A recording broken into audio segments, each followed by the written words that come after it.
for the, you know, the boiler to work or something. That's my job. Okay, we're live. Okay, so we'll start over. So I'd like to call the meeting to order of June 9th, 2015, of the Littleton Board of Health. Following the agenda, do we have any board member I reports? have one. What's going on, Gino? First time that I have okay, there is a lady that she worked for the state, but she lives in New Hampshire, and she'd be very glad to come here to, she would like to help people how to be healthy in eating food. So if you'd like to have this lady come here and specify the reason how you can help other people be healthy, I'll make a call. Okay, what's her background? Well, she works for the state. She's I work for the state, and obviously I'm not doing very good on that. She's a health agent.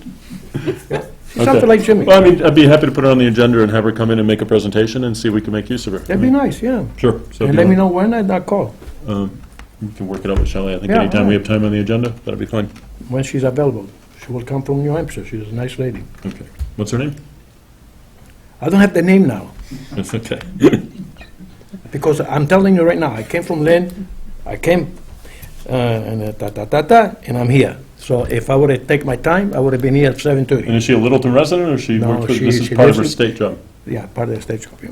Is that the Healthy Eating Cop program? Yeah, she went to the COA, and she explained how people should be able to eat healthy and so forth. Involved in Stay some of away that. from a lot of wheat, Real- Sure. Stay away from what? a lot of wheat, So she's a nutritionist, nutritious. Yes. basically. Yeah, okay.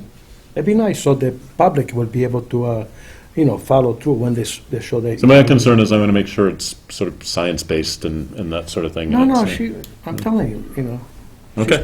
she's qualified to express her opinion. We had someone about a year ago who came through and did a great series on Saturday mornings. It was excellent. She was a nutritionist and a nurse based out of Westford. It was very good, very well received. Thank you. Bill, you have anything? Not at the moment. Ann? Yep, always. The MRC end of the year training and recruit meeting's going to be next Thursday, 6:30, the community room at the police department. Next And- Thursday. And what are you looking for skills or in the, Anybody, because the CERT piece can involve just anybody who can walk and who can help set up boundaries or look for, helping the fire and the police during emergencies if they need mass, issues or help with okay. logs being moved or whatever. And then the MRC is both a mixture of lay and medically trained people. Okay. Anything else? Nope. Okay. This may be best under board priorities, but I have had a couple discussions with some of the selectmen, with Megan Ford, where the sewer committee is putting together a report. They put together a report. Megan made a presentation to the Board of Selectmen last night, and essentially basically lays out what would be needed for the sewer for the local businesses and residents who tie into it to pay for it. I had mentioned to them that we're going through our board priorities, and that among that list of priorities are some failed systems, particularly in the common. And everybody so far has agreed that as part of that, we may want to know, both for our own purposes in the Board of Health, but also for the sewer planning, how many systems are failed in the common, what it would take to fix those, and that sort of thing. So we talked about doing a survey. I spoke to Shelley a little bit about that. She has somebody who's working part-time who could at least go through the permits and the files and figure out where everybody stands, which might be useful information in making a decision on this, in putting out data on the sewer. I had spoken to Jim Carr and said, this might take some resources. He said, we'll find them for you. So I think, we can discuss this, but if the board's amenable, it seems to me, as part of our effort, not just in the common, but to address failed systems and those in technical failure, and we know we have a number of them on the common, perhaps we could expand that a bit to look at that whole sewer area. So we know not just what the sewer would cost, but what it might cost those folks if we didn't have the sewer. So, anyway, that's it for my report. So, do we have a minute, shall I? But you got your computer back. Yes, I did. I may tell Jim that we need another computer for this project. It doesn't make I sense. just need more time. We shouldn't be sharing computers on this. Your time's enough. So no minutes accounts payable. Do we have anything? Nope. Okay, this will be a quick meeting. Any correspondence? There's just, the standard wastewater treatment reports and nothing beyond that. Mosquito reports. And no virus yet, it's pretty early for any of it, so, okay. Account with payroll. Do we have any permits to sign? Yes. Okay, we can pass those around. Okay, so my understanding is our 7:15 board agenda has been continued, so we have until 7:30 to discuss priorities. So, somebody want to start off that discussion? So we can place the permits? So the yellow ones are the stable We're talking permits only. about One 11 to person really 15 needs Taylor to sign Street, them. so that's obviously down, Well, we've further got- down the road. So we've already Well, as delineated far as that. general categories, I think what we've spoken about is basically hoarding situations in general, and what do we want to do Everybody about has to sign those? it. Yeah. And we've Yeah. got 11 Spread those to all out. 15 Taylor Street is one of those. Everybody sign. Yeah, I think we identified that as the top Agreed. issue, and we got it on the agenda for tonight. So I'm thinking failed septic, and then the hoarding/clutter stuff, and just in general, how do we want to proceed with that? I know we've kind of gone far with 261 Goldsmith in terms of initiating some of the action that we can initiate, and so I think we just sort of need to figure out how fast and how far we want to go with these things. You know? Can I move off to agenda for 1 minute? So I notice I have stable permits to sign. Some of these people are members of the organization I work for.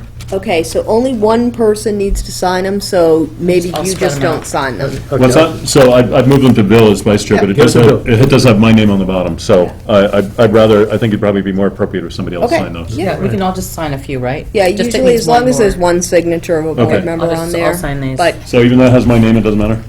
it doesn't matter, but if you don't want to be the person signing, I- then that's fine. Where there's a perceived conflict, there's a conflict, so Yeah, I'd rather not. so I just wouldn't put your signature on any of them, you're just listed as a member, but yeah, I wouldn't sign any of them, yeah.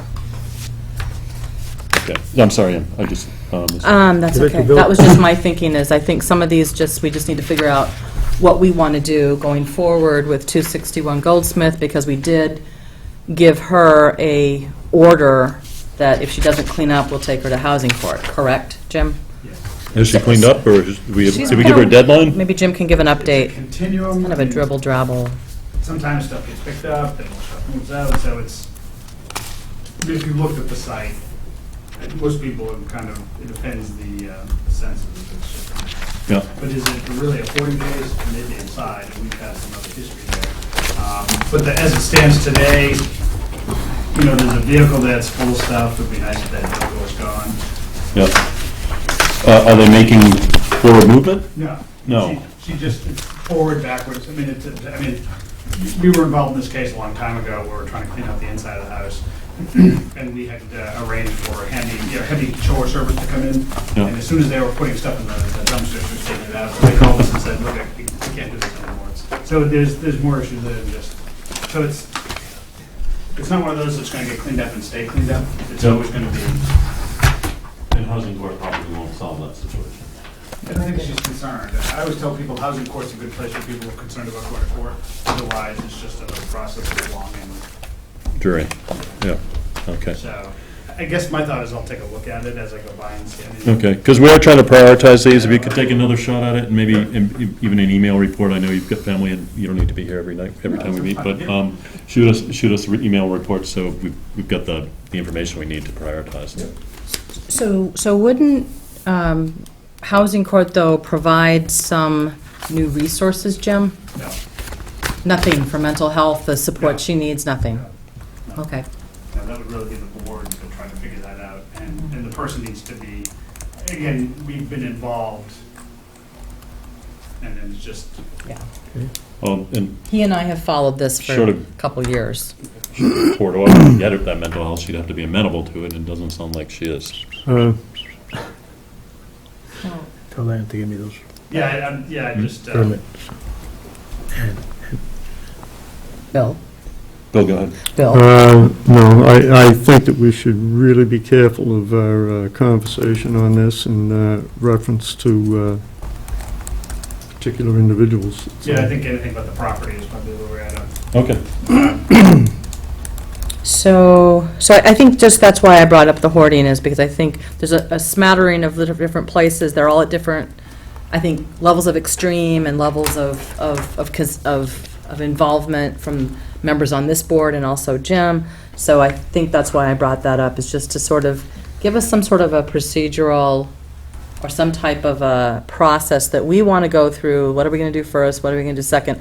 Obviously, we have Chapter 2, the housing regulation, to follow when we want to go to housing court and as we proceed through things. But what do we want to do as a board, and when do we want to consider something a nuisance? So I guess the, if I may, just Sure, that- please. and as I look at these things, I mean, there are other places in town that probably could qualify here too. Nobody's complained about them. But as you kind of look at things, and when I came here, like almost 8 years ago, they were talking about a junk bylaw, which quickly didn't get passed, thank God. But again, as you look at a yard, if I see lots of rubbish, yeah, it's an easy one. When you see stuff in the yard, you're trying to get a sense of, is the stuff related to what they're doing in the house, like a lot of play toys in the back, sometimes people just, or a lot of people. Contractor or somebody. Yeah, that's right, a lot, yeah, someone's repairing small engines, so you see a bunch of, I mean, so you're trying to, and so, you know, that 261 Goldsmith Street, New Estate Road, you know.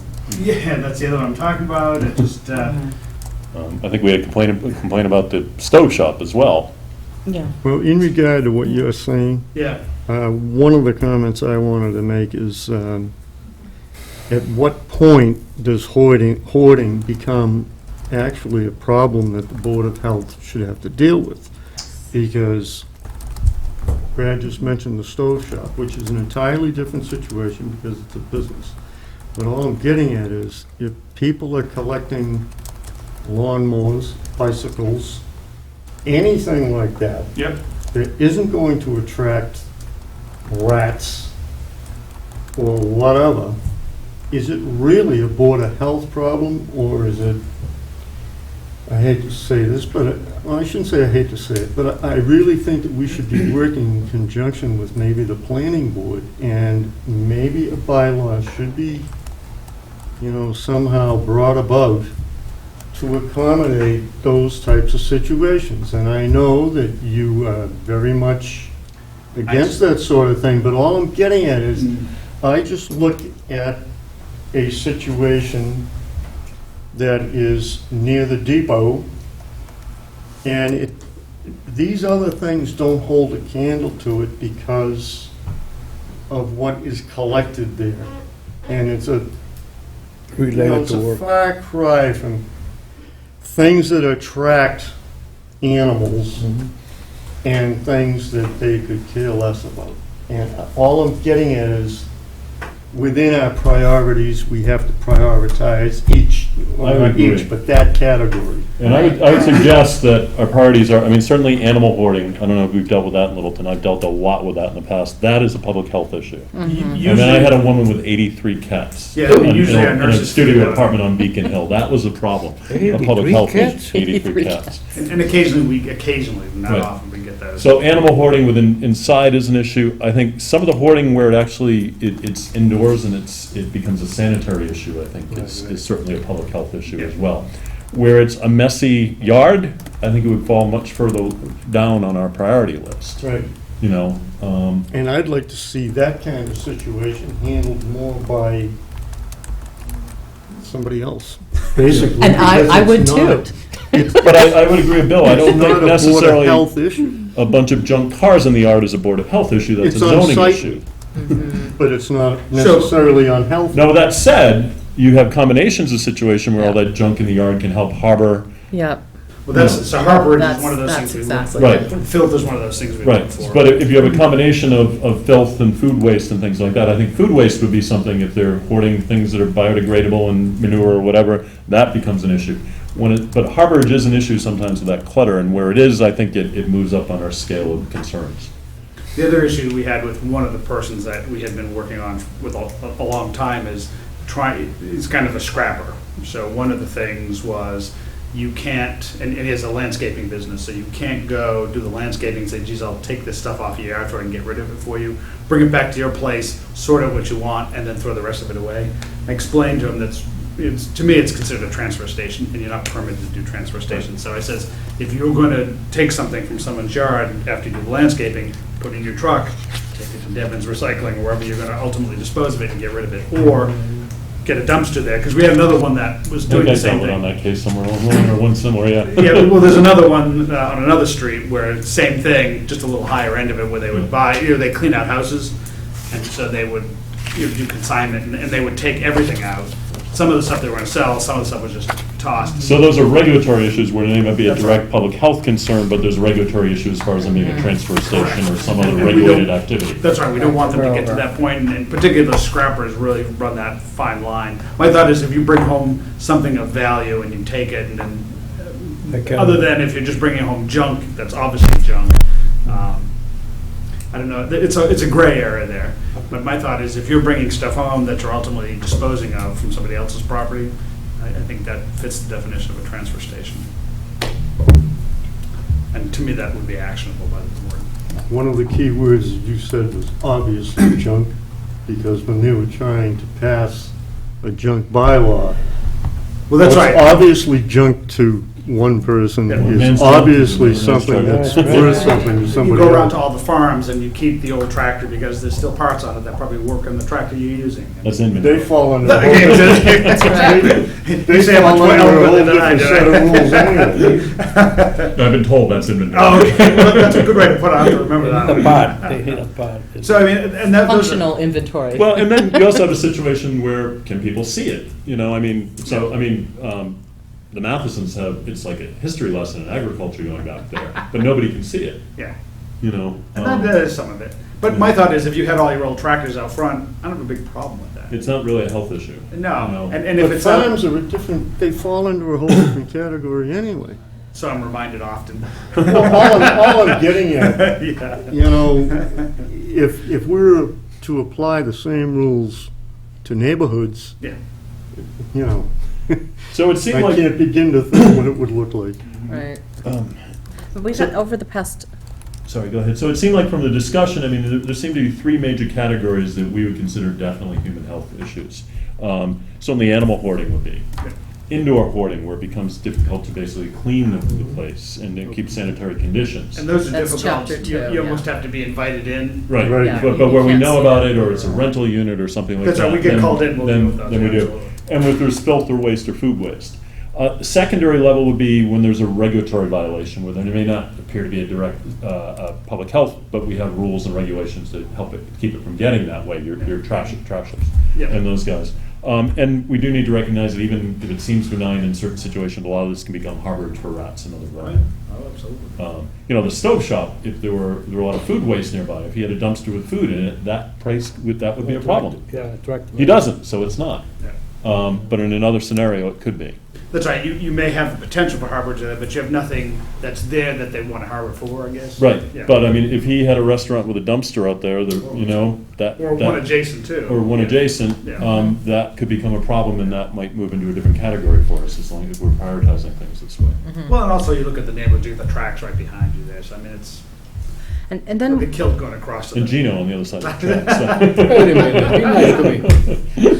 so. But it is a residential neighborhood as well. So then we have situations like 15 Crestview where we were brought in because of a hazardous situation and DEP was involved. And then we worked with them for over 2 years to get it to a point where really DEP was satisfied with the level of cleanup. But the yard still looks like a junk. It looks like a junkyard. It just, I mean, a junkyard. What was the hazardous material? It was chemicals and it got on fire. It caused Yeah, a I huge mean, fire. they so- did a little bit of study, there wasn't much of anything, but So, what the the concern was, fire. yeah, the little Quonset hut and the inside of it Chemicals. burned and all kinds of stuff got mixed in the Yeah, fire. I mean, I was involved in a nuts. situation in Arlington where the guy collected World War II ordnance. And Yeah. went into Okay. his building and he had literally shells stored in Okay. the garage and dynamite and, Okay. Oh, my God. you know, I think that would probably rank pretty high on Yeah. the. That would definitely, we haven't seen that one yet. So, so situations like that where we're sort of going back and monitoring and looking to see, what can be done, trying to keep the guy in check, because he does, He's a collector. he collects, let's put it that way. And Yeah. Maybe we should send him Yeah. a letter, tell him to And, come by. and so when I drive by, I see Providing new the stuff all the last week. time, and part of the problem that DEP had was the level of stuff on his yard, but the initial fuse, so to speak, was because of the chemicals and the fire. So it's kind of dicey with that one, but I think we don't have lots of those, we just have one of those. And I think that's something we just have to keep tabs on. Well, I think it's gone from being. What would you Um, describe that? An issue, you know, a regulatory issue to one of kind of maintenance. I mean, we've got to make sure that he's not becoming a transfer station, I believe. Right. And that he's not back to his old ways where, the biggest issue we had was there were complaints that he was burying stuff. And based on the testing that we did with some soil testing on the site, he wasn't really burying things. What he would do is stuff would accumulate on the surface, and he had a front-end loader, so he could just push it up into windrows. So now you have these big dirt piles that have stuff in it. So he spent probably a better part of a year sifting that dirt out to get the junk out of so they could just reuse the dirt. It was a lot cheaper than putting dirt in dumpsters and throwing it away. So, I mean, the state was amenable working that process through. So we want to try to make sure it doesn't get to that point again where we're doing that. So there's stuff like that, and The failed septic system one is an easy enough one to do if you want. I mean, when we get a failed Title V inspection report, you can send a letter saying you've got up to 2 years to fix it. If it's imminent, you can set a much shorter time frame, and then we could just order them corrected. Right now, a lot of times, failed system, it's self-regulated, they're selling the house, so it gets fixed Right. in short order. But if it's not sold, we can step in. Oh, yeah, at any, even if they're being sold at any time, the board can step in. so I would add to your list their transfer station with the hoarding stuff. Well, I That- have that- the that's how- regulatory issues, Yeah. which, so Yeah, transfer is exactly. part of that. Yeah, but that's there may exactly. be other ones that come up as well. Yep. So if we look at, you know, we'll get to 1115 Goldsmith, but 261 Goldsmith, where does that fall on this currently? I mean, we don't have animals. Is it an indoor issue that we can be involved in? We haven't been in the house, and, Right. We but we don't know for sure. Yeah. That Is there- was the history. Is there a filth or waste issue there? early in the spring, you know, I go by and anything new, it's like, all right, what is this? Right. There was some rubbish out there, but it disappeared within a week, so Okay. so it's one of these things I go by, you know, I've been doing the beach sampling, so I go by and see Yep. and so it's one of those things I'm trying to monitor to see how bad it is. Is there a regulatory issue, transfer station or anything else? For her, I don't think so now. No. So we have potential harborage, it seems, but we don't necessarily have the food waste or the to. As long as the rubbish isn't being stored at there, you know, there's, you know, she goes to the landscape store and buys a whole bunch of bark mulch and bags, and it's sitting there, it's never been used. Right. And there's a bunch of flower pots, maybe the stuff has come out, but the pots are there. There may be garden implements, there's an old pool ladder, so there's just Gotcha. a combination of So stuff. we have potential harborage, but absent any food waste or food material there, it's something we need to watch, but it doesn't, I don't think, merit action on our. At this point, I would, I mean, the last time I went by it, I would say that, but. Yeah. And- Having just been through the housing training with Paul Hoffman, his take on this stuff was if it looks like a garbage dump, then there's harborage issues there. But I think it's subjective for us, really. Well, I don't know if it Harborage goes is like only, a- you need the shelter and you need food. Yeah, And the shelter absent the food is potential harborage. yeah, Yeah. You know, Yeah. have there been rat complaints there? no, No. So, but again, if somebody moved in with a restaurant, and there was a dumpster, yeah. that might then be contributing and change our perspective on that place. Yeah. But it's something to watch, particularly if she brings in garbage and food waste. So that becomes something to watch in my mind, because a lot of the properties in town are potential harborage. Yep. You know, Yeah, I think luckily none of them near it's a, restaurants or food waste or transfer stations or anything like that, so. Hazardous chemicals and materials?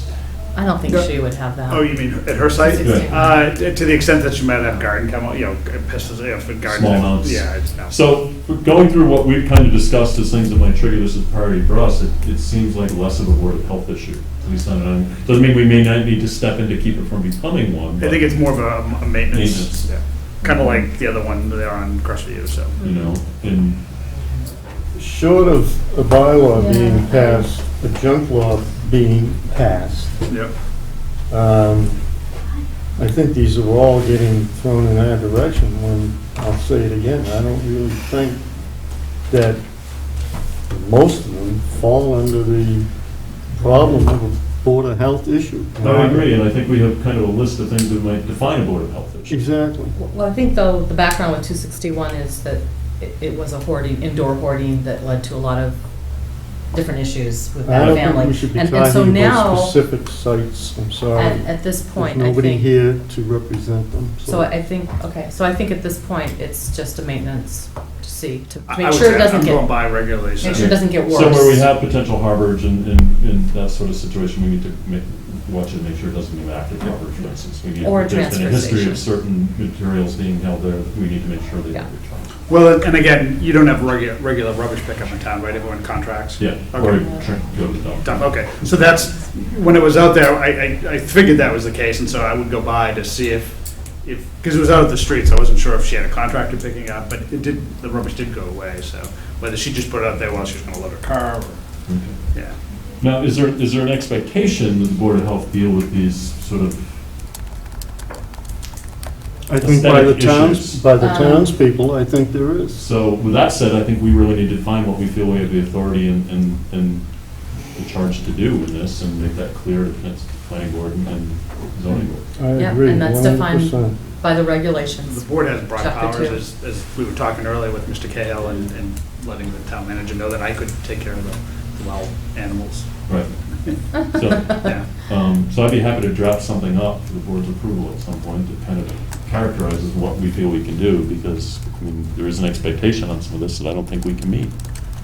Yeah, I think our basis should just be the regulations that we're authorized to enforce. Well, I Chapter think to some 2 extent, we need to interpret those Well, regulations let me for folks. finish what I'm saying. So I think it's Chapter 2, and then, and based on that, it would just be transfer station, hoarding, and then the trash situation in the yards. And I think that's the subjective piece that we'll have to decide, what do we want to get involved with and what do we not want to get involved with. So transfer stations are one of the regulatory issues, but there may be others, for instance, composting facilities, we're bringing Yep. stuff in from others, that's a regulatory issue that we may need to Yep. get involved with. So I think there are regulatory triggers where we need to get involved, and transfer stations are one of those.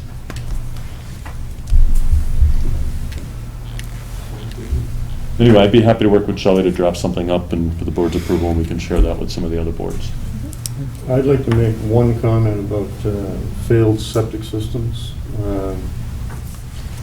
Some systems in town have been under failure for so long, it's ridiculous. And I have a feeling that along the center of town on Great Road, if push comes to shove and we want some systems fixed, it'll be brought up that we may be having sewer put down there. So I think we're going to have to come up with some sort of a plan how to approach people who don't want to spend $35 or $40 or $50,000 to repair the system now, when possibly in 5 or 10 years we could have sewer. Well, It's going to be, it's not going to be an easy sell to get people to fix those systems. agreed. And part of that is, I think we need to at least figure out which systems are in failure, and I think in some parts of town, we need to do I a think we systematic already survey. know which ones are in failure. Well, we know Do of we- some that are, but there may be others that are in failure that we're not as focused on. Do we know how many are in failure about, Jim? Do we have an idea? Anyone's that have Title V, I could get you a list of those. Yeah. that failed. That's an Okay. easy enough task to That would, run. that would be great. So, and the discussion I've had with the selectmen are essentially, could we do a systematic survey to make sure we do know of all the ones that are in failure? And that's data that needs to be considered in the sewer discussion. And data that those folks who live along the potential sewer route want to consider as they weigh into the sewer discussion. It's not going to answer the question, the board's not going to say we need a sewer or don't need a sewer, but it's important information for people to consider when we discuss it. My concern is, we're going to find all these systems in failure, and that sewer is still several years away, as you suggest. I know. And some of those aren't going I to be able think to I wait. was being very, very very diplomatic. conservative when I said 5 years. Yeah. But it does need to be part of the discussion, I think. And Absolutely. from our own perspective, Yeah, I mean, I can run a list of all the Title Vs that have been done. No, when I first came to town almost 8 years ago, they were talking about a sewering issue. Is that the same process, or is this a new? They're a little bit further along where they've got a defined area where there's been a committee that's looked at what it would take, what a sewer system would look like in that area, what it would take, and whether it could be paid for by, the town would have to weigh in, or whether those who use the sewer could do it. And they have, from what I understand from a brief presentation to the selectmen last night, they have a potential solution that involves anaerobic digester and energy and getting, grants from DOER to help fund this sort of thing. But this, we've been asked essentially by the selectmen, could we do a survey of that area? And I said we may, and we may need additional resources, and that's been promised as well. I've had some discussions with Shelley. Are there other areas of town that we have issues other than where the proposed sewer is, however? Up by I Long think we Lake. do, The entire Long Lake area was, yeah. the ground up there is awful. I don't particularly know how many, but there's some in that area. I think there's a smattering all over town, probably. But there are certain areas that are hotspots, I think. I mean, I Sure, think the along common, Great I think Road. Long Lake, I think, Yep. So is the board comfortable with me approaching the selectmen to help get some resources with Shelley to at least work with Jim to go through some of the records and get a better idea of what we have for issues out there? Do we need extra resources to go through and figure out the records? Shelley doesn't have a lot of free time. No. I'm loath to ask her to do more. No, Jim said he could Jim- easily I can run the Title it, V run the Title V inspections, inspections. And that'd be probably a first And then cut. I figured Sue can just help, if we can get Sue some extra hours to just help compile. So it sounds like we could, and we're not talking a lot, like, what, an extra 5 hours a week for Yeah. a couple months or Yeah. something. So, Right. Yeah, I think that's necessary. I think it's important. There's been a lot of failed stuff that's been brought to our attention over the years, and it just, with regulatory and upgrades with our regulations, we haven't had time to get to it, so I think it's important. Okay.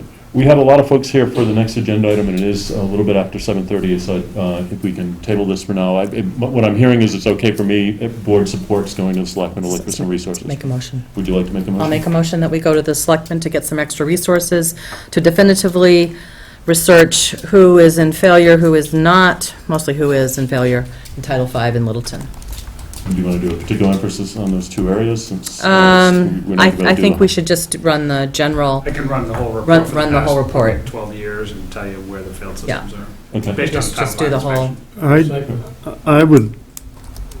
I would like to see it concentrated in the downtown area so that it's becomes part of the feasibility study. Well, it I seems- mean- well, I think that's the second step. No, I'm not sure I agree. I think what Jim's offering to do, he could do the whole town, but if we could get Shelley then to focus on the common area in Long Lake, where we know we've got Sure. a concentration of issues, that would make some sense. But I'm just making a motion to get some resources so we Right. can just do the, that's the motion. And I have a second from Gino. Any further discussion? All in favor? Aye. Opposed? Unanimous. Great. So, and when we get the information from Jim in the first cut, we can then take it and refine that a little bit further. Yeah. Okay, with that said, I'd like to open the discussion for 270 Harwood Avenue. You folks can move up if you want. It's a lot, you don't have to sit in the back row. It's actually much better. 37, What's that? 37, not 27. Yeah, the agenda did get corrected. There was a It's typo. 270 or 370? It's 370, but there was, So everybody, the abutters were notified, so okay. the agenda was okay. So I assume most of the folks are butters? Yes. Okay. So we've had a number of complaints, so since longer than I've been on the board. Ann, how far does it go back? Or Shelley, how far does it go back? Oh, it goes back 2012, 3 or 4 years. And sort of the history of the Board of Health is we've had folks go out there at various points of time. Jim Gareffi, who's our district health officer, has made visits. We've had Department of Environmental Protection go out there. Several members of the Board of Health have gone by. And in general, I mean, my kids are really tired of driving by all your houses, by the way, because we get to drive by and see if we can smell something. So, so if you see some really miserable kids in the car, that's probably not mine. And I know, everybody on the board's been by there. Ann's probably been by the most, and there seem to be at least 2 distinct periods of time during this operation where, right now, our understanding is they bring in primarily yard waste, leaf waste. Just leave. Just leaf waste. Where in the past, there were some other waste being brought in, Grass, namely grass, grass yeah. clippings, and that was responsible for some smell, some odors. And that had been fairly well established, and we worked with DEP, who licenses the operation. to basically take that out of the waste stream, which I think has helped to some extent. Yes, we stopped bringing that stuff in. The board, there were some odors during the winter we smelled. There was some question as whether those actually came from the compost operation or whether there might be some wetlands or something nearby. We never really did frankly resolve that. We recently had a meeting where we had Department of Environmental Protection out there, several of the board members, and both the owner of the property, this gentleman here, as well as the gentleman who runs the compost operation. Yes, Mr. Mueller. And we toured the property, DEP was there, and essentially, they said they were operating, they were in compliance. The board itself, in our observations, we hadn't had any major noticeable odors for some period of time that we had noticed, at least since the winter, and I think when was the last time you were out there? April, there was a swatch in, wasn't it April, Jim? April, That's when May? they started late this I year. mean, Jeff calls me when there's a notice, I've kept track of that, so, Yeah. yeah, Yeah, there's from time to this, time, we're getting complaints. every couple months, I get calls. Well, not, I mean, we've And had I the go calls, by. I'm talking about when we've actually, board members or Jim had noticed an odor. Every time I go by, every time I get a call, I try to go out and see what I smell. Sometimes I smell something, sometimes I don't, but the majority of the time, if there's several days in a row, at least one of those times I'll smell. It's just a rancid chemical And when's the odor. last time you smelled that? In April, I think it was April, end of April. Yeah, they started, I think, April 28th is when they first started to trim the Maybe leaves. beginning Normally, of they would May. start like in December, but with such a heavy snowfall, we really Yeah. couldn't do anything. We kind of marooned in up there. So those 4 months of breakdown, most of the gas would have went up in the, in the wintertime when everybody was inside and the windows were closed. So, And then when it was really warm in May, those couple of days it was 90 degrees, I think Jim and I both got calls. yeah, it did warm up there, so. There was a couple, so it depends. Did It's you sort of- experience the odors in May as well? I believe I did. If it got warm in May, remember early mid-May, it got warm. I remember it got warm, yeah. Yeah. And it was sort of in that group, it was like the end of April, beginning of May. In that stretch of period, I did smell it. It wasn't as strong as it was the previous winter or in the fall. So what have folks experienced here from the abutters? And what I eventually would like to do is kind of explain what our authority here is, what we feel we can do, and what we feel we might be able to work with you guys and the operator to do to maybe address the situation and see what we can do to make it better. So maybe if you guys want to tell us some of your experiences. More recently, I mean, frankly, the grass clippings were a real issue. That's been rectified. So when's the last time you took in grass clippings? Oh, it's been a couple of years. People- Okay, How are you? so, If people could also state their address, that would be yeah. helpful. And So- did people sign in? Everyone sign in? No. Everyone needs to sign in. I'll just get their names when we Okay. talk. Well, so folks, maybe we start, whoever wants to raise, if you'd Sure, like I'll to just relay start. some of your experiences and. Yeah, we moved in 3 years ago. We've been smelling the And smell. what's your I'm address? sorry, my name is Kate McLaughlin, and I'm at 9 Colonial Drive, so I'm right behind, just kind of on the other side of the big berm that was built. And we started smelling the smell as soon as the operation began. And it was particularly bad last year. This spring, it was bad. It was bad enough that on nice days when we could have had open windows and kids playing outside, no one could go outside, and we had to keep the windows closed. And I think a lot of us experienced this. Yes, absolutely. Where it would get so bad, the kids would be running inside, and we'd have to close up the house. And that was by far the worst this year. However, 2 Saturdays ago, the day before Labor Day, or Memorial Day, it was about the worst I've smelled it. It was even a little smelly on the evening of Memorial Day, and most weeks, there's a day or two where the smell comes and goes, and it can be strong enough to walk around and close windows. And I'm at home all day with kids, so I know a lot of people work and aren't home, but I'm there 24/7, and I have to spend a lot of my life with my windows shut. And also, I have asthma and allergies, my son has allergies, and we notice a huge uptick when the smell goes up. It can get so that it's very hard to breathe, and we start getting sinus infections and things like that. So we have some real concerns about the health and safety of this. I know the jury's out on whether it's really a safe thing for communities. Personally, I'm not feeling like it is. Nicole O'Mahony. I live at 3 Colonial Drive, also behind, right next to Kate. The smell has gone down, as you said, significantly since the grass clippings are gone. But I agree with what you're saying, like, there's times where it'll be a couple days of really bad smell, and then I'll just turn in the leaves or whatever. But it's less frequent than it was last year.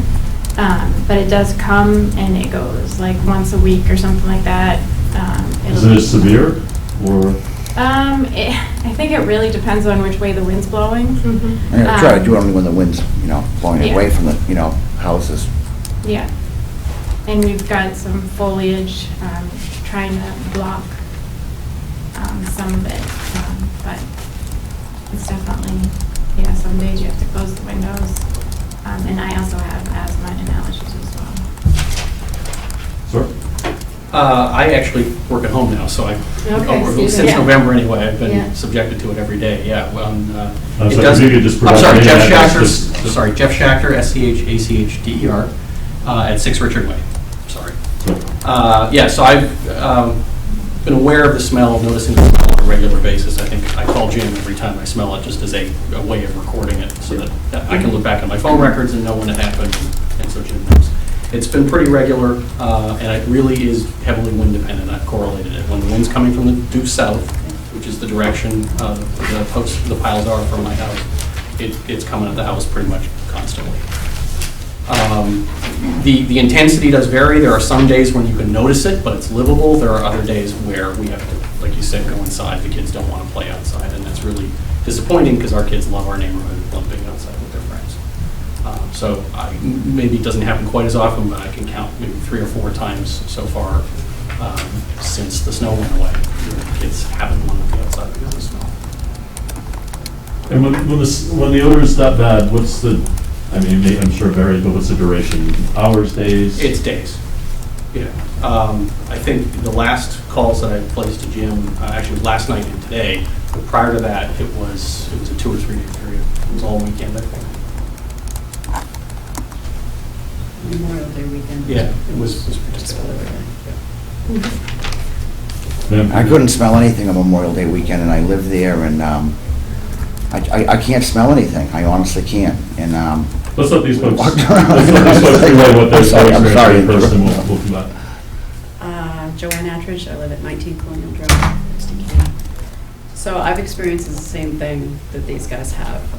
It's mainly my kids. I have twins, and they love to play soccer in the driveway, and they go outside, and whenever it comes in, sometimes it's already there, and they just say, forget it, we're going back inside. Other times, it kind of wafts in all of a sudden, and we're going inside, it stinks, it smells like poo. And then we've also gotten woken up. There've been a couple times in the middle of the night, wake up at 2 a.m., we've had the windows open, it's a beautiful spring night. Finally, after this horrible winter, we get to leave the windows open, and 2 o'clock in the morning, you wake up and think, ugh, it smells like, ugh, I don't want to describe it, right? And then you run around closing all the windows, and then you trap it inside. So, the next morning, you're sitting here going, well, do I open the windows? So you're going outside to check to see if the smell is there. Memorial Day weekend, it went up and down. There were times when it was bad, but it was always in the background the entire weekend. Kate had a very nice barbecue, and we're all sitting outside around the outside table smelling this, right, trying to eat our dinners. And it's difficult. I've said to friends, it's like, oh yeah, I'll have a barbecue, but I don't know if it's going to stink at my house.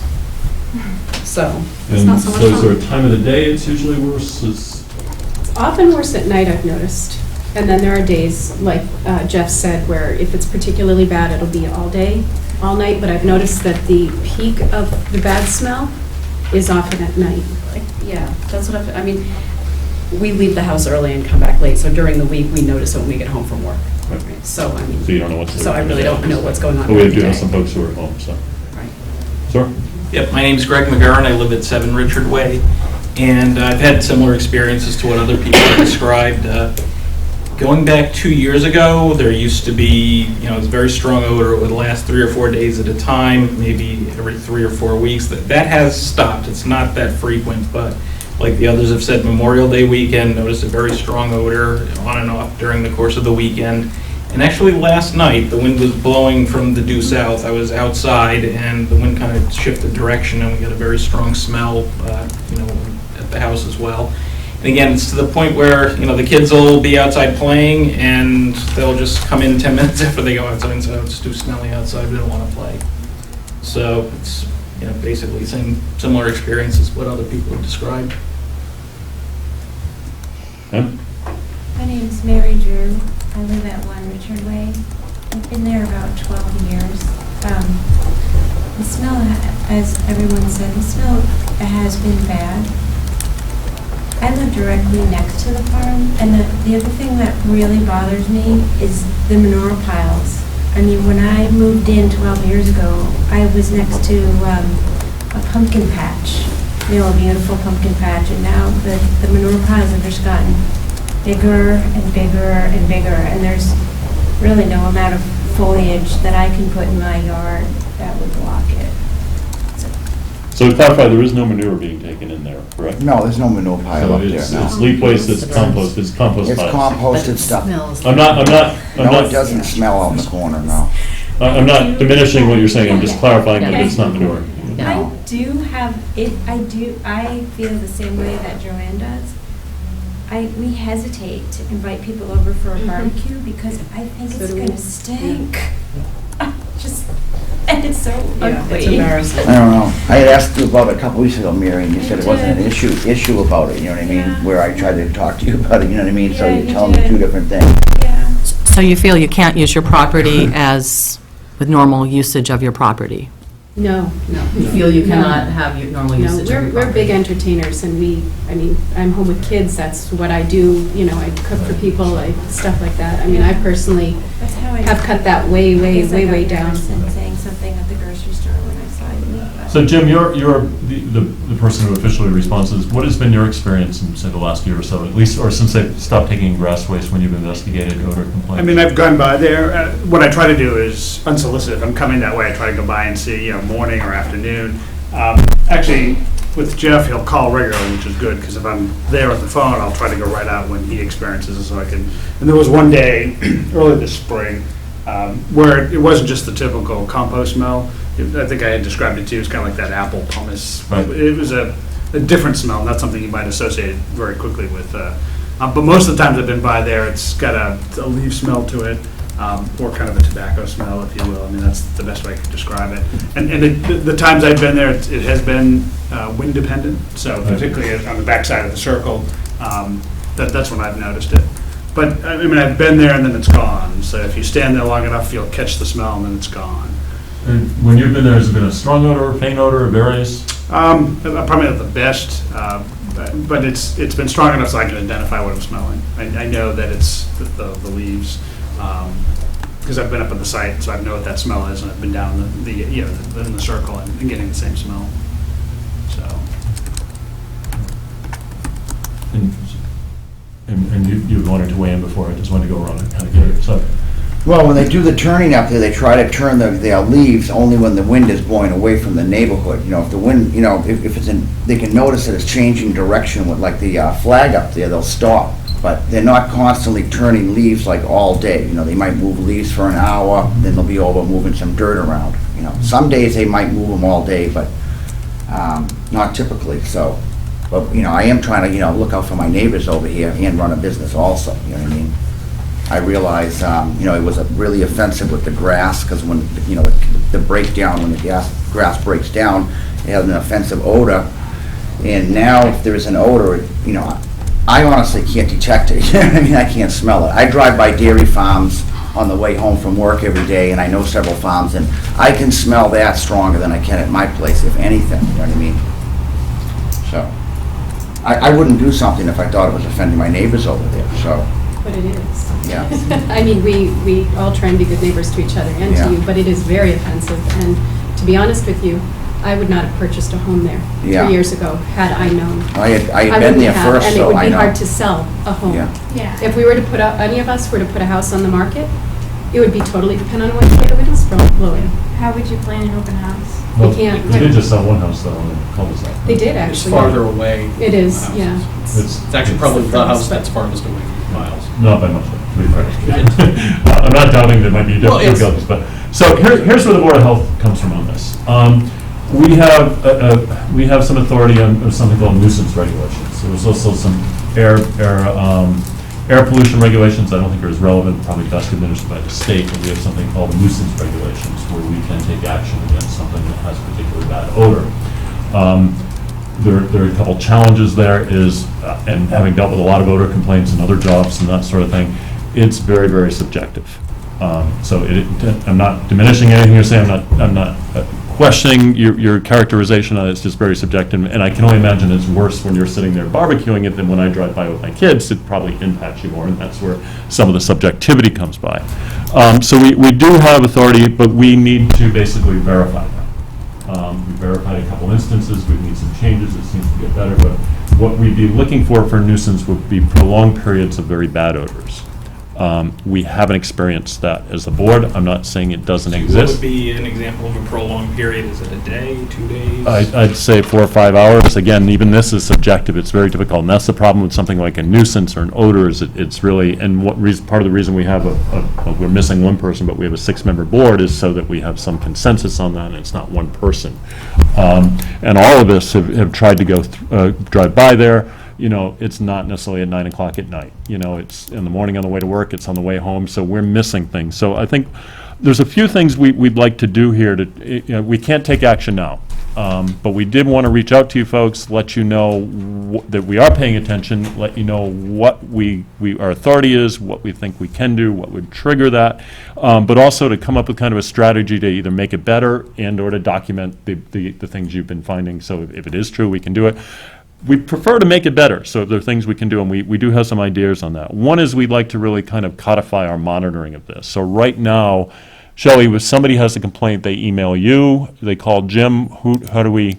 They've mostly been calling Jim. I occasionally will get a phone call or an email, but I'm not getting all of it. So I think just to make sure we're getting the best data we can and the best follow-up we can, we need one point of contact to everybody, and we haven't discussed this ahead of time, so but I think it would make, rather than, you call Shelley and you call Jim, that it goes to one person and Jim, are you willing to be that person? Yeah, I mean, I have the machine, again, the people I have talked to, I've asked their time of day, duration, Right. smell. And what we can do with Jim, so if you get to Jim's office and we can provide that information to you, Jim, if you're not in the area, because Jim covers several towns, he can reach out either by email or text to all the board members. One of us should be able to get by there very quickly, relatively quickly, so we can weigh in on what we smell. And it could be that it's really bad, and by the time we get there an hour later, it's gone away. It ends at some point, the wind shifts or whatever. So it's not going to prove you wrong, but it's what we need to do.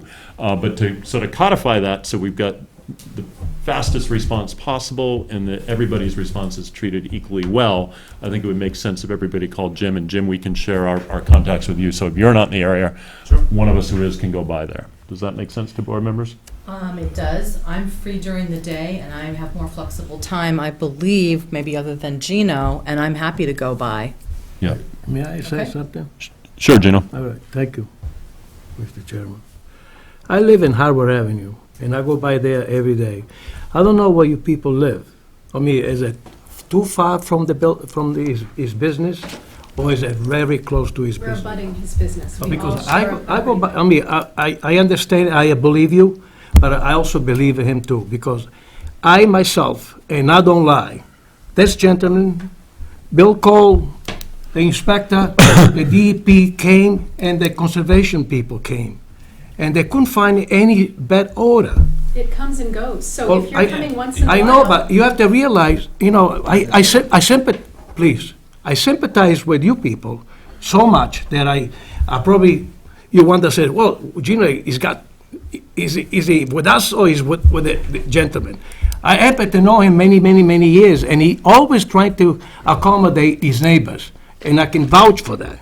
So maybe he can change the situation instead of having all the leaves in one area that is near you guys. Maybe he can direct in a different area. That's what we're getting to, Gina. Okay. Yeah. But I'm saying is, we have to understand, he has a license to conduct his business there, and I understand that your people live there.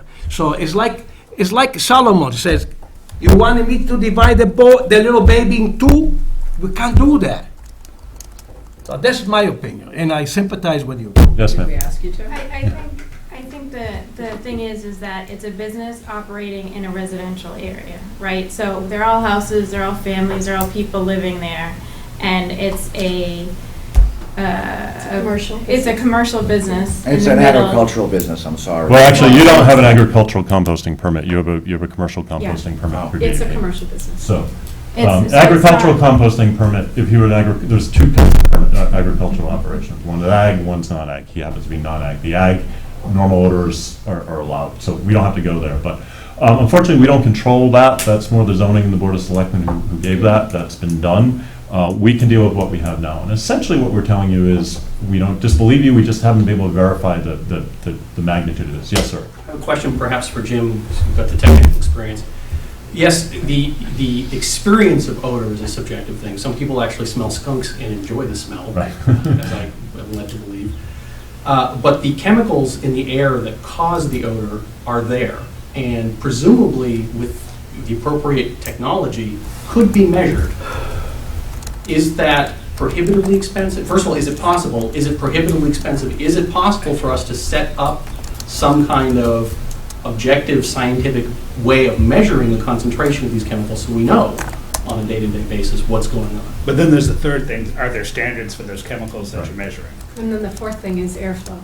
So like, for example, I mean, with the it's- radon, if you've got a window open, it's hard to measure. So it's, it's not typically done because there are too many variables. I mean, I used to manage for the state the ag composting program, so I know something about that. And we've run into issues, and it was just wasn't feasible to do air monitoring around that in most Thank you for cases. clarifying that. Yeah. Can I ask you something? It Yes, ma'am. sounds like the verification of this is kind of rests on board members being at the right place at the right time, and you guys obviously have jobs and are busy and. Right, but as we you don't just live said, there. we've got Jim, who we rely on pretty heavily. Right. And what we'd like to do is set up a better network so we can better verify it. What I'm wondering, though, I'm wondering how much weight does it have, say, if two of us call in? And I mean, we're so busy, it's Well, not let like me we're get to talking the to next each point. other. So part of this is but- verifying your experience, and not that we doubt you, but we do need to verify it. The next part of it is to see if we can work to change some of the practices or identify the times where certain practices might cause odors.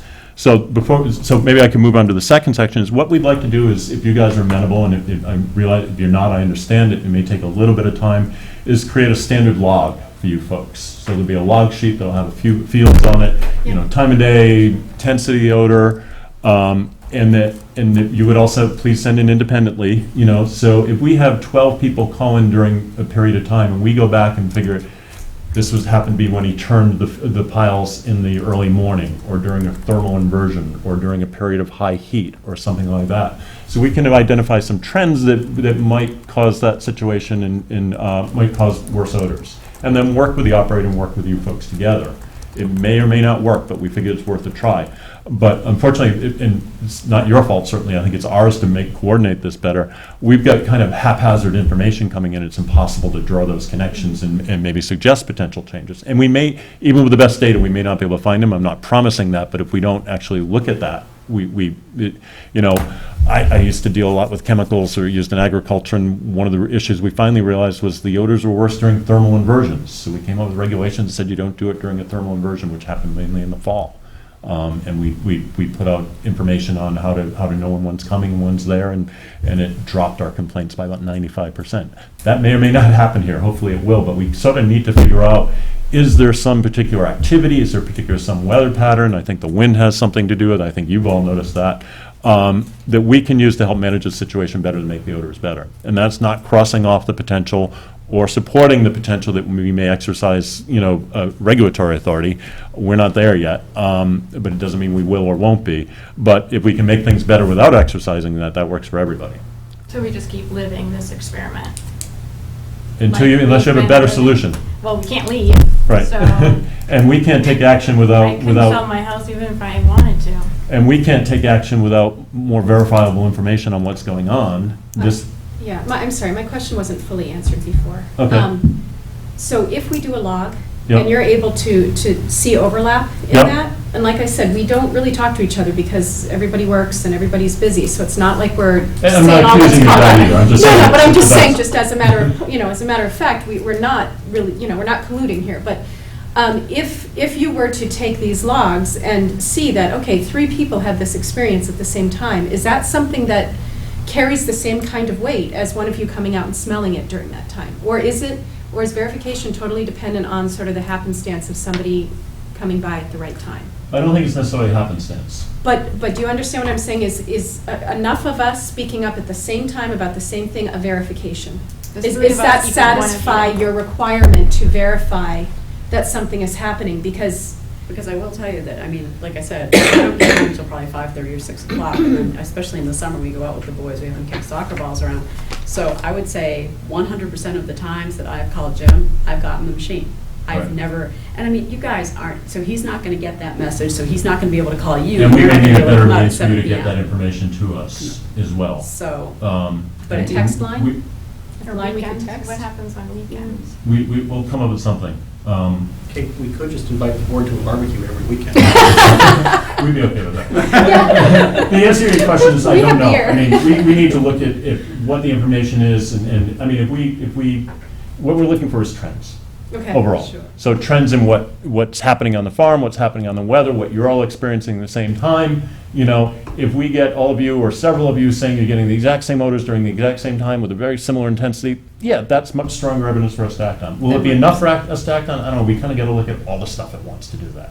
But it will be stronger evidence. I have another question as well. I wasn't aware that there was a third party that was doing this operation. I thought that you owned the composting operation. So who is it that's doing this on your land? I own the land, and Right. I'm working the compost with another gentleman. He couldn't be here tonight because he had a service to go to. Is it a business name or is it, Yes. what's the name? The name is Mr. Mueller, and the name of his company is Boston Bark. Okay. Okay. They have a commercial. Okay. So Brad, to their point about multiple people, the way I kind of process multiple complaints is that something must be happening on the farm that's causing more of an odor to be created. So that's, you know, there was a time in April that I probably got 4 or 5 calls. So then I went to the farm and said, what's happening? That's when I found they had turned. So that's the value of all of those inputs. Okay, good. One call may be that the wind's hitting Jeff's house. Right. 4 or 5 calls means something's Something's going on. Because a couple of you mentioned that the smell will be there all day, and I've been in town all day when I've gotten a complaint, and you know, I might get, I've never smelled it throughout the neighborhood for the whole day that I've been in town, and I guess that's part of the issue, I think, that they're addressing. Right. That, you know, it's hard to enforce that if it's a fleeting smell in the wind.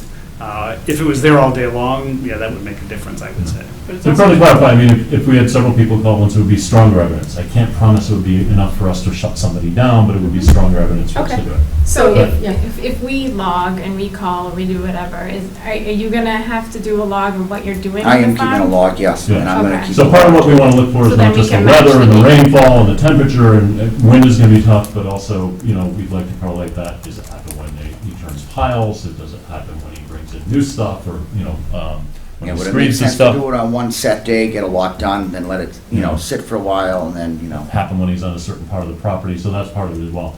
Our hope is that we can let this gentleman continue his business and make all of you guys happy. You know, if that's not the case, that's not the case. And I can't promise we'll be able to come to any decision on this, but we are gonna try, that I can promise.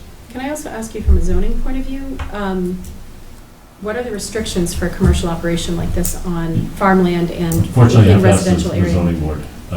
That's not ours, and how would you suggest we deal with that? The So- composting permit might be commercial, but I'm zoned agricultural, I'm an agricultural classification.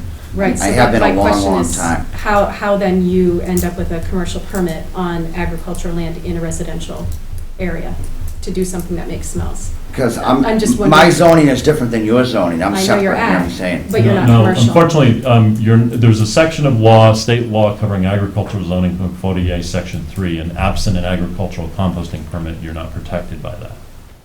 So it's a question for the zoning board, not us, Okay. unfortunately. All right.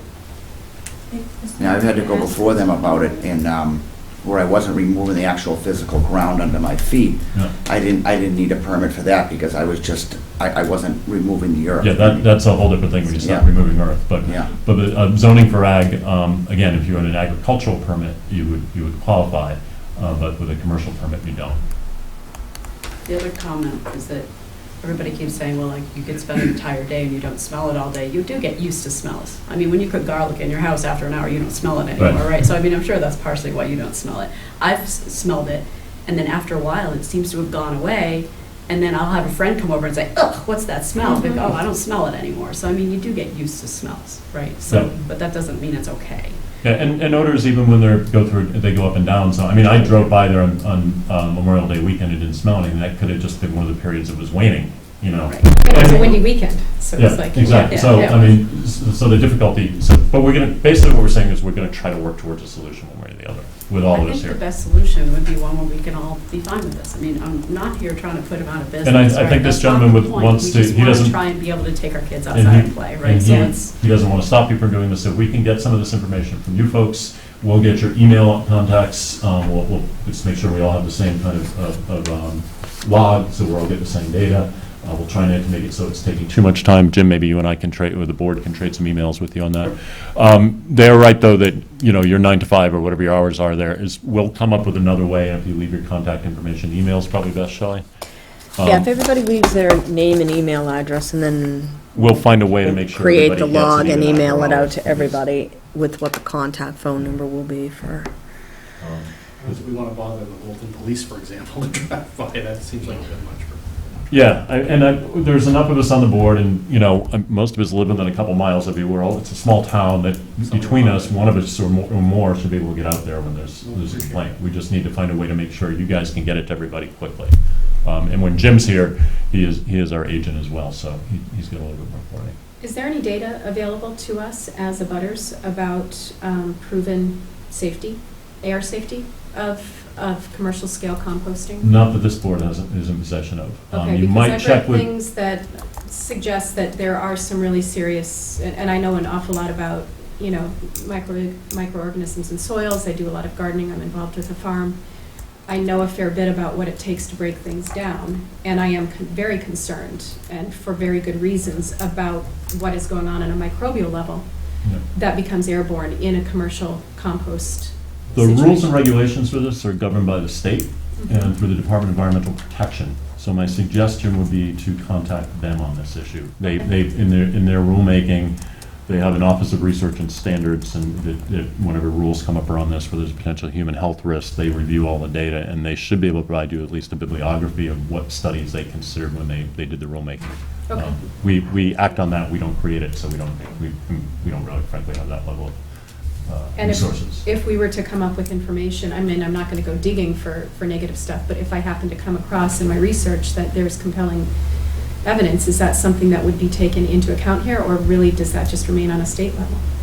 I think that's up to the board for my own purposes. We vary in our scientific expertise on this board. I've got some toxicology information. We do have a PhD toxicologist. None of us is really an aerobiologist, which is the Why discipline would they that allow looks you in to this. do something that if it wasn't safe to do? I mean, why would they allow people to compost and have permits to compost if it wasn't safe for the air, you know what I'm saying? We do that all over in this country. Yeah, We well, spray it's things not on our like- food It's that. not like carbon monoxide, it's the breaking down of leaves, like I'll walk out in the woods, I mean. Well, and unfortunately, I mean, it's one of those things where you will find data that show it's a problem, Yeah. you will find data that's not. Exactly. I mean, the car exhaust is a problem. I mean, if you look Sure. at car exhaust, but we all drove here tonight, But I I think the suspect. question that's in our minds So- is the matter of scale.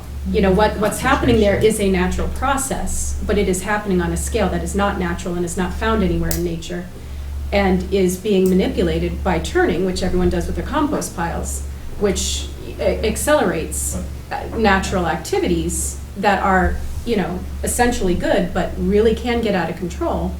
So that's, you know, I think that's a So serious essentially, what it concern. boils down to is we have folks called risk assessors who take all of that data and they do a health risk assessment. And that's what DEP would have done in looking at these regulations on this. We do the same risk assessment, for instance, when we look at all the exhaust from our cars, when we go home and stop at the red light up the street, there's a concentration of some pretty nasty chemicals going to the air then, probably far worse than it's here.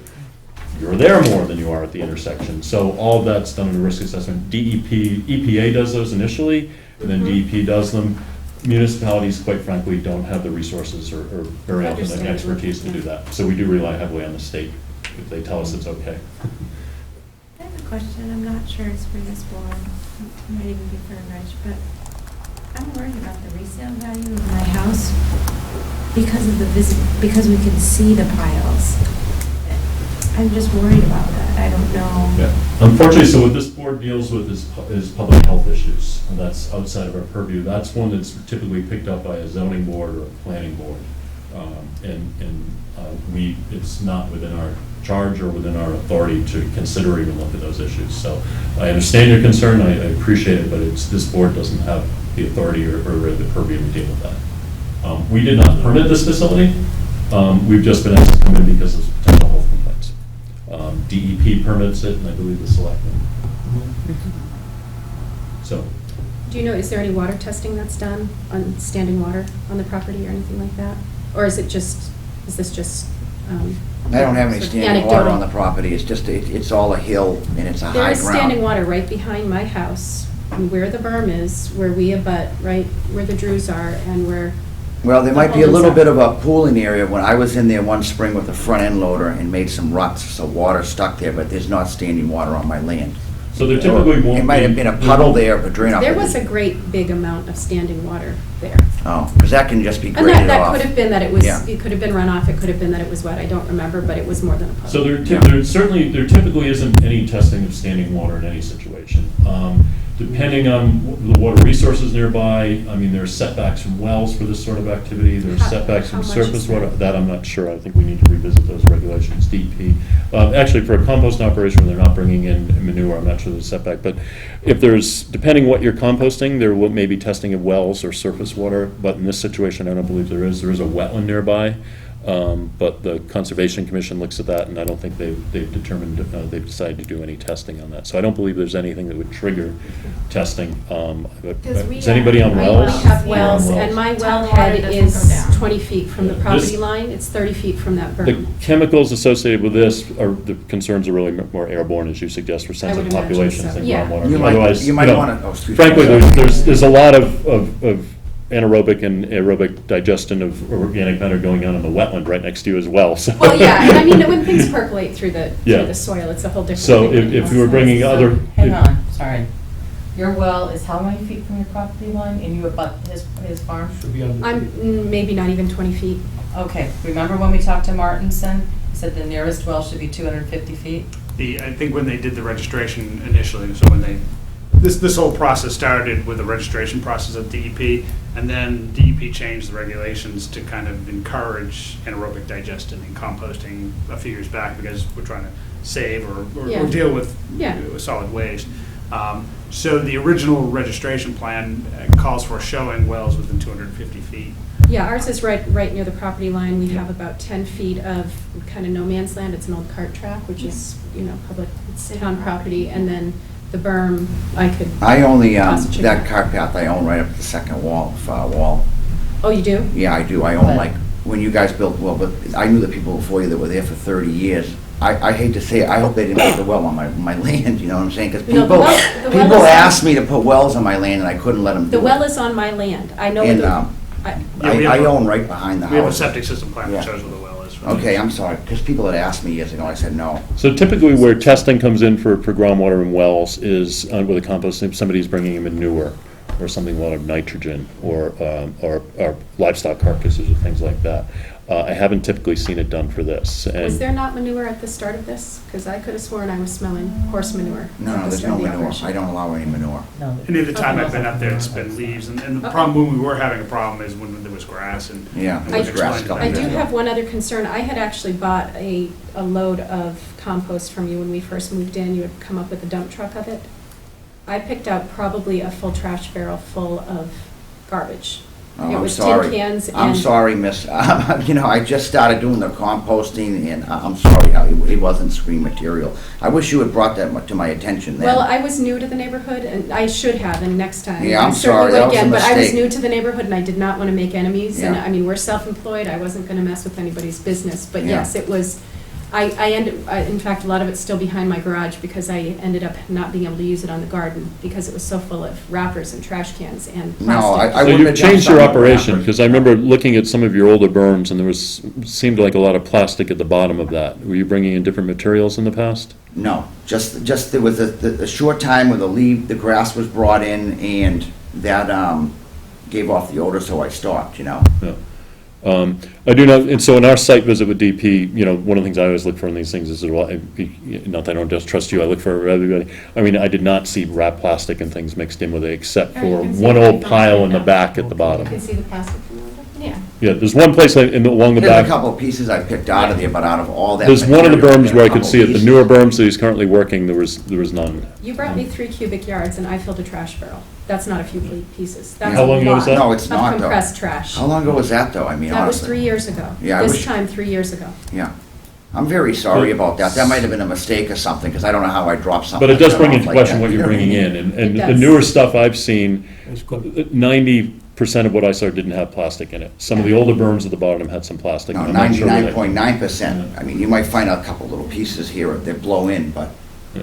So the, kind of the history, that berm that's in the back was the berm that had grass clippings in it, and the decision was make a berm to kind of protect the properties and just leave it there, don't turn it anymore, because, Yeah. and so that's where that berm may have had plastic bags. I don't know if people would bring the leaves and the bags. And I don't know if that's what, I think that may have been it, but I didn't Yeah. see hardly any at all in the newer Yeah. materials. Yeah. So, Okay. So the ones that are near our house don't get used in the composting That process? stuff, it's not to be turned, it's just to stay there. It's a berm between the properties. Oh, it's just like a So that shouldn't be generating any landscaping smell. thing? Yeah. Mm. That's okay. It was either move it off-site. We didn't want it turned anymore because it was causing so much problem with the smell from the grass clippings. So the idea was either move it off-site or make a dividing berm between the properties and just leave it there. At least we don't have to have a big What it is. It's just composting. it's also material another that had privacy more berm, so you leafy don't see grass. headlights or that And we type didn't of want thing. turning it anymore And it does because had the protect smell from the sound, grass. too. It makes a big difference. It does actually protect. Yeah, just, it's. Yeah, that's so what it's I was just- thinking, too. That's right. It's a Right. hill that's Machines. behind their houses, Yeah. that's just gonna stay. yeah, exactly. Yeah. That's it? Well, I would recommend that at least more than one board member go out when there is a smell, given that there's big discrepancy and it's very subjective. Otherwise, we're just going to get, well, Ann smelled this and so-and-so didn't, or whatever. And I think that we should have more than one point of contact besides Jim, given that they've. Well, what I think I need to So- talk to Shelley and Jim about is a way through email or text where they can get it where it goes to all of us simultaneously. Yeah. And whoever can make it out there at that time will, and that way we'll get more verification. 'Cause Yeah, that Jim's, sounds again, good. I mean, Yeah, I mean, he's got a life outside of this 9-to-5 job, but the rest of us actually live here and maybe driving back from a Little League game or coming back from dinner and can do it, or just have, Yeah. it's 2 minutes from my house, it's 2 minutes from Gino's house. Well, we can make an excuse to take a bike ride by and We'll get some try to exercise or something. make it- Can it not be done in a car, though? Like stop, get out of the car, Yes. walk around? That's what we Yeah. try to do Okay. that, Because if you're driving by, No, no. you're creating your own wind. Now, typically what I do is pull over, Okay. while my kids yell at me, but, yeah. Yeah, but get out and walk around, Yeah. just don't roll Well, down that's the what I do. window, yeah. Yeah, I'll pull up, Yeah. particularly if I've got a complaint, I'll stop at the house and I'll go up and down the street, just so I can. And when we can, we all try to do that. Sometimes, like, we're in a hurry, we'll at least try to go by and open the window and stop. I mean, and that means if you see him and it's driving around your cul-de-sac, not to call the police. If you want to let the kids out at my house, we've got a swing set. Okay. Sandbox. Some good climbing trees. We'll do what we can, so if you see some car parked there, it's me, somebody else there, so don't call the, That's the point that I brought up, we're just trying to help the Sumner. lieutenants here. Well, I have to say, I appreciate that you guys are taking this seriously and coming by, and I mean, I know it's a lot of work to do this, so thank I you. usually park on the So- street to put the blinker, but I think Now I we're better park finding that on the. Yeah, I'm very sorry about the, scraps in that We'll set compost. before If I we could can- bring you a load of compost, I don't like to do things like that. It must have been an honest mistake. Oh, I knew it was an No. honest mistake. I didn't think you were running. No, Jump- I mean, don't, but figured- it's beautiful, beautiful compost, and how I ended up with that, I don't understand that. I don't think there's don't. anything Let's ask Jim to malicious. check into No, that. No, but I mean, no, I'd like no. at least to replace it with something It's that we not- want, you know what I mean? Yeah, it's Maybe just, someday you can make a donation to Littleton Community Farm. They could use compost. Yeah, that's not a problem. That's easy enough, a dump truck, you know what I mean? It's not too hard to do. Yeah.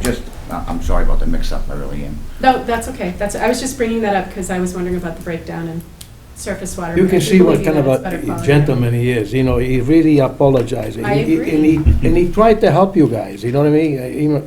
He feels bad, but he's got a business and he tried to do the best he can. And we will be there. Any complaints, we'll go by, park on his yard and take a walk. Well, I hope hopefully somebody working will use together some with better cookie there. communication, that we can address some of this through some management practice and better understanding what's happening on it. And if we can't, and it really does get bad, then we can, Well, we'll we'll make address that arrangements. at that time, but. He'll Thank you. So, be able to help us. Everybody would leave their name and email address. yeah, and you should we'll- look for an email probably the next week or two from Shelley. We'll have a point of contact, and, we'll work with Jim and try to come up with a log that's easy to fill out, but gives us enough information so we can draw some of those connections. In the meantime, should we continue to call you? Please. Yes. No, always can call, yep. Because what I do, I mean, what I try to do is keep a log of, when, the time of day, how many calls I'm getting, so that way there I can at least, if I'm in town, I'll go at that point in time. If the calls seem to be coming, early in the morning or later in the afternoon, I'll try to go by there, or on hot days. Thank you. Thank you. Thank you. I'm here all day, right here, so, if Shelley got a call, you got a call, Yep. I'm not gonna get fired if I leave for 15 minutes. Yeah, well, what I'd also like, if it's 9 o'clock at night and there's a bad smell that's just come up, that you can text something or email somebody, and if somebody, it's between the 7 of us, there's a better chance somebody will get out there sooner, or more than one of us. If there's any IT that was required to set a solution like that up, I'm happy to volunteer to help with that. I have Okay. expertise. Oh, that'd be great. Put a little star next to your name, so we may look, if you have ideas on how we can do that, I don't know if it's a text or. Well, I don't know if the town has requirements on using their IT people, but I'm happy to help if Okay. Just a Google sheet. something like that. I think there's software for this kind of thing, too. I'd like to make one comment. I've been sitting here, I haven't said a word and listened to all of this, and I gotta be honest with you, I think it's great that everybody is sitting here in a civilized fashion. I don't think you people are here to put him out of business No, we're not. any more than No, he's he's our here neighbor. to aggravate it, all of you. Right. And it's very refreshing to see everybody discuss it and talk about it. And, like Brad said, we're gonna do our best to come up with a solution. It's not gonna happen tomorrow, but as long as everybody stays calm and patient, somehow it'll be resolved. Or at least improved. Yeah, I'm gonna see about Yeah. if I can really watch the weather and maybe try to, just turn it at a certain time, like have 2 days where it gets turned out of the month and then try to do something Well, that's else. what we're hoping, if we know the weather, Because then the it'd be complaints 2 go up days. when it goes over 80, Yeah. you've got some. If they worked maybe for 2 days, did one thing, and then, stayed away from that for a while, so you have maybe a couple days of a little bit of odor, and then none, you know what I mean? And then We also, like, we need to work on a log for you, so, Yeah, which, if it's one pile that's doing it all the time, when you turn it, or it's when you screen it, Yeah. that Do it may be like something we Caldwell. I'll can. have that all taken care of, dated in every time, every day what activity goes on. Okay, As far as perfect. turning for how much and that type of thing. And which pile, and whether you're Yeah. screening, and, Because sometimes they might turn for a little while, for an hour, and then go screen for a while, Right. while there's trucks coming in. So some days you might, turn all day, depending. But if we see 8 times in a row where the odor starts when you start screening, an hour after you start screening, when it's hot or wet, It's gonna be Thursday, 88. 8, and it's gonna rain. That's, So close your windows, please. After that winter, all I want to do is open the I know. doors, the windows, everything. I'm really so sorry that people have problem breathing and everything. I sympathize with you. I really appreciate that you came anyway. Thank you for coming too. Jimmy, thank you so much. and thanks everyone for being civil and working together. That's Don't what's gonna forget your fix this. sign in and Good put your neighborhood. emails. We have a good neighborhood, we really do. Good people. So don't forget to leave your contact information. And you put a star next to it. Thank you so, thank you so much for helping out. Sure, I hope I can. God bless. Thank you. Good They're night. on the community farm?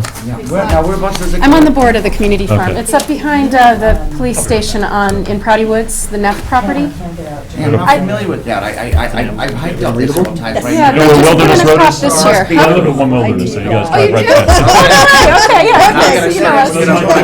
Oh, really? Okay. Thank you. It's out in Proudy Woods, it must be, new though, this must be the first year, because I've never seen It it out is, there yeah, before. you know the big kind of open field? Oh, yeah, yeah. You know around Parks to Walk the Dog? Yeah, That we're big field where leasing they had the American chestnuts Yeah, I going. know where they Yes, are. it's Yeah. right above the chestnuts. I did a bunch of logging up there, I know, Yeah. but I've hiked it, you know, I used to I cut through think there from school. Julie on the way home. Wiedekamp had talked to you about maybe using some greenhouse space to start some of our seedlings. We ended up going with a group that did the starting for Yeah, us. Julie, Yeah, talk to her, but- she knows all about the greenhouse. Yeah, But she yeah. has space in there and stuff, So so. he's gonna give you some loom, so make sure you have a blue tar there, put it on the ground. So he put the, I have chickens now, so I have a lot of compost. I'm all set. Thanks. Talk about odor.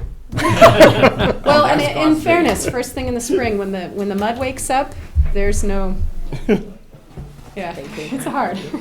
We put sand down and, you take care, thank you for coming. thanks a lot, appreciate it. Take it easy, Rick.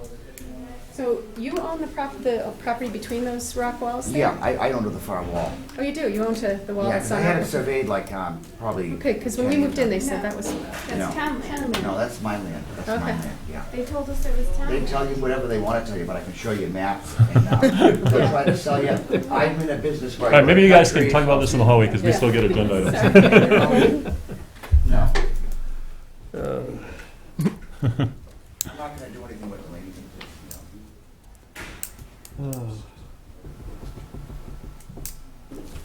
Jimmy, thank you for. Thanks, Jim. Thank you all so much. Thank Thank you. you so much. Really Take care. appreciate it. A lot of hard work. Thanks. Take care.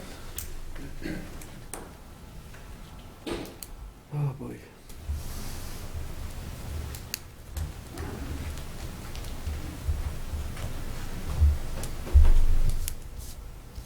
It was supposed to rain tonight. It did rain tonight. Very little. Thank It you. rained pretty hard in my house, it wasn't long, but it rained hard. I was in there and it poured about, what, 5:30, 6 o'clock? Yeah, exactly, yeah. Oh, yeah, because I was in Lynn, I was on the highway when I, So wait for Ann to get back. Do we have tobacco regulations? you want to turn off the TV? What about the Taylor Street? Are we going to discuss anything? Yeah, we Yeah, have a new that's, letter. Final agenda item. All right.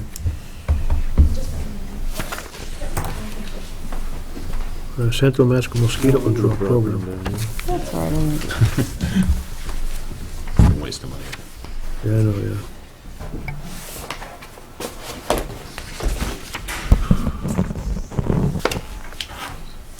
You don't have a Boy Scout tonight, do you?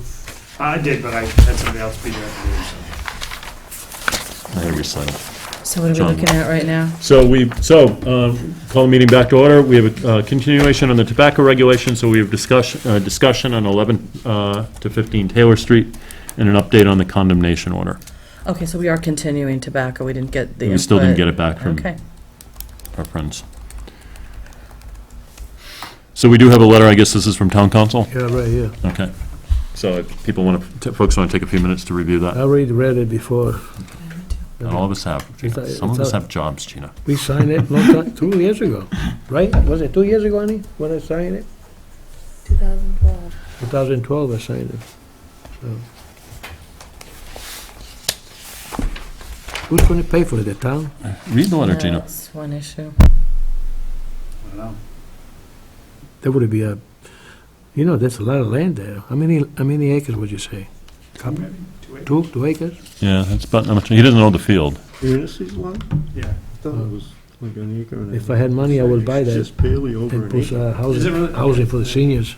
'Cause I thought the same Know that? thing. Yeah, I thought it looks, yeah, if you look at it, it looks like maybe 2 acres.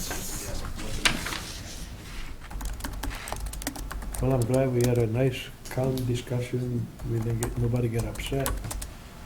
So this history here, everything here happened 3 years ago. Yep. So we don't want to rush into anything.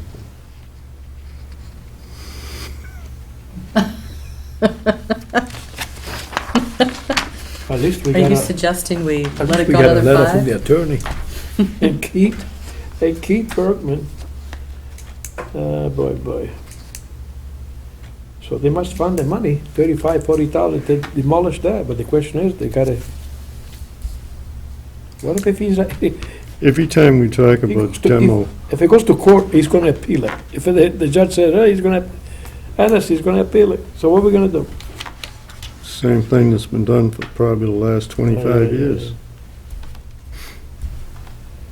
God bless him.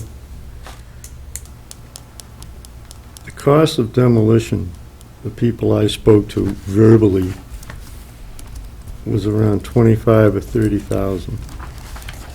Yeah, but But we do recover that at least from the land. I mean, it's gonna take some time, but Right, the land's I mean- gotta be worth at least that. That's, Well, the land that lot, if the house wasn't 2 there, would acres. probably be worth 2.5. That's what?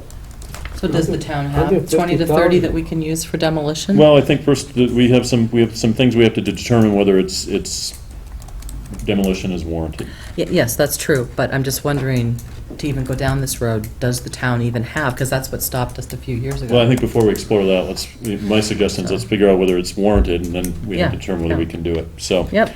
So as I lay it out, it seems like we have two issues. We have the demolition of the structure, and we have all the junk outside, removal of the nuisance. Yep. So what they're saying is that authorizes the board to demolish buildings upon a determination that a building or other structure is unfit for human habitation. It is or may become a nuisance. It is or may cause sickness or home accident to the occupants of the building. So it's condemned, so nobody's allowed to live there. The board's already determined that it's unfit for human habitation by condemning it. Yep, and we've waited our obligatory year, And it's so we public- can decide if we want to demolish it or not. So the question is, do we have the money to do that? Why give an order if we don't have the money? Well, let's back up. I mean, there are other options besides demolishing as well. I mean, is the primary structure itself sound? I mean, it's unfit for human habitation, but there are plenty I've rehabbed a lot of buildings that are unfit for habitation. Would you like But to we're come over the over? regs for Chapter 2 I'd be housing. more than happy to take you over there, seriously. Yeah, no, I Look think at I it. would. So, I mean, is the structure sound enough? If it's not sound, without a doubt, I think we ought to pull it down. If it's sound and has we have to consider it, and we still may want to do it even if the frame is sound, but I'd like to go over there, sure. It's, But, and I trust your opinion on this. Do you think the structure Well, itself is sound? The I'll- carriage house certainly wasn't. I'll speak to our building inspector, and we can go over with him, only because he has the right to go on the property at any time. Okay. And if we accompany him, we're good to go. I mean, there are plenty of buildings in town that right now are not habitable that we wouldn't pull down, because somebody may, but they're structurally sound and somebody may refurbish them. There are real extreme extenuating circumstances as far as the interior condition, Okay. not just structural. So in Roland's opinion, and I'm happy to go out and view it, is it recoverable? The We'll banks. go out and take a walk and, Okay. Bill, well, we have to find out if the bank still owns the building. another mortgage company called Green Tree owns it. So before we demolish, first of all, the bank has to be notified that we're gonna demolish it. If they say no, My guess would be that upon sale of the property, they would have had to have been notified that it was condemned and deemed a public nuisance by law. I hope I so. don't know that for a fact, I hope but I so. can't imagine that that property changed ownership without that knowledge being passed on Well, legally. And like Is you that said- information, it's not typically associated No, with a we don't deed, know. so it wouldn't be part of a deed search. You'd have to Right. check, you'd have to do due I think diligence and check. we would have sent the mortgagee a letter of the condemnation. So whoever held the mortgage would have got a copy of that, so. Whether Whether they they're passed it required- on to the subsequent buyers. Whether they're required to do that notification. I'm not sure if, like Title V, I think there's probably a general law that says they have to put any relevant information forward, whether they actually, but not specific to this sort of situation. So whether they did or not is a question. It's Especially kinda like if there you was- know you've got asbestos or lead paint, you're supposed to tell people, but not everybody does. Especially if there was no loans associated with it. Now, is Mr. Ines out of the picture? Nope, he's still, well, so I'm trying to think, at or about the time that we got some additional complaints this spring, it was early spring, I had been talking to a company called Assurant, which is a asset management company. They go around and make sure places are boarded up and safe for banks. And we're trying to get him to do just that, clean it up, board it up, make sure it's safe. Shortly after I talked to them, Mr. Ernest called and said he had just gotten payout from insurance companies, going to start working on the house, so they stopped doing anything.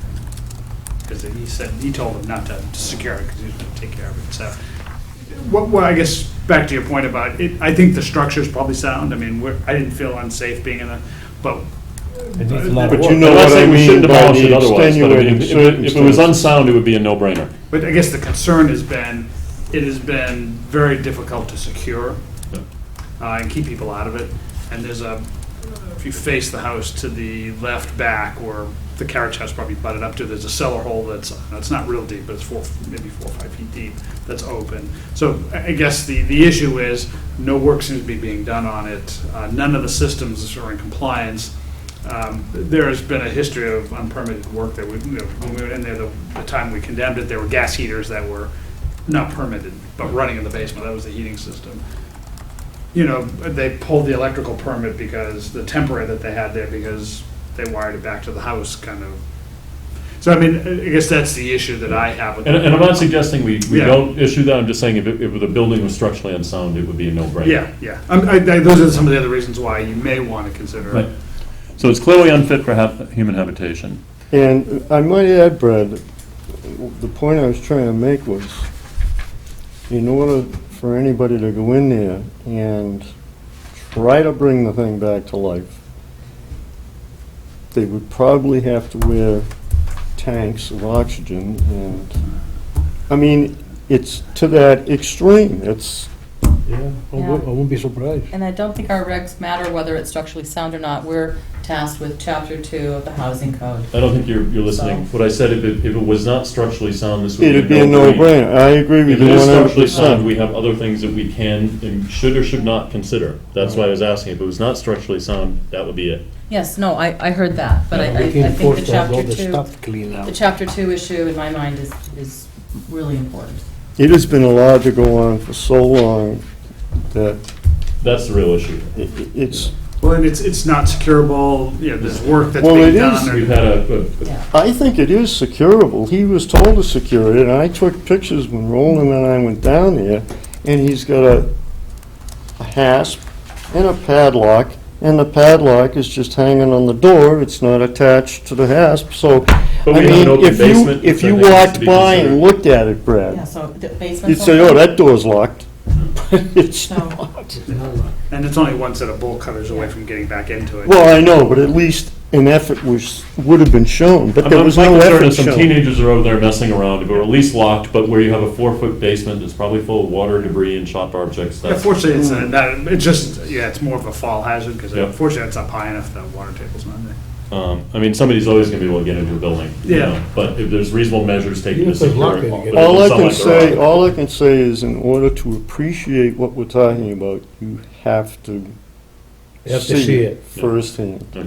Would you agree with that, Jim? I would, I think that gives you a much better sense. I did live a block from there for about 15 years, so I have some sense of what it's like. I haven't been in there. You You were honestly a don't, drive-by. I don't think you honestly You haven't been inside. I've walked the dog through that field, so I The haven't been inside, I wildest agree, but I have a good sense. imagination. You couldn't.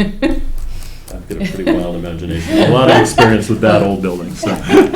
But anyhow, it seems like this consensus here is, okay, it may be structurally sound, but it's been a problem, it remains a problem, it hasn't been secured, and it's probably, Yeah. we've given folks the benefit of the doubt and an opportunity to take care of it, so it's time to pull the trigger. We do need to check with, so we can order a condemn, but the town needs to pay for that and then put a lien on the property. So Shelley, who do we need to check with before we go putting $45,000 to $50,000 worth of town money Why on the does line? that number keep growing? Yeah. Well, because it's. That was 3 years Well, ago. Because it's only, Discuss. well, I'll tell you why, Bill, because it was only a verbal. Right. Correct. It Tell was only someone, put it on verbal. paper and Right. have them go look at it, and Right. then, I was agree with I was a you. contractor long enough that I kind of know where these things grow. But they were standing 3 years ago, in the the post inflation. office parking lot, looking at it. okay. And the actual low price, which I thought was pretty ridiculous, was $10. Yeah, that's probably. Yeah, it's So pretty all low. I'm getting at is, I think the range that I was given was between 10 and 35. Beyond getting a realistic quote and having somebody look at it real close, I just hate to see a number keep going because Okay. Well, let's say, that's a habit, let's say we have a preliminary quote of, what did you say, 25 to 35? correct, That is 3 years old. correct. Okay.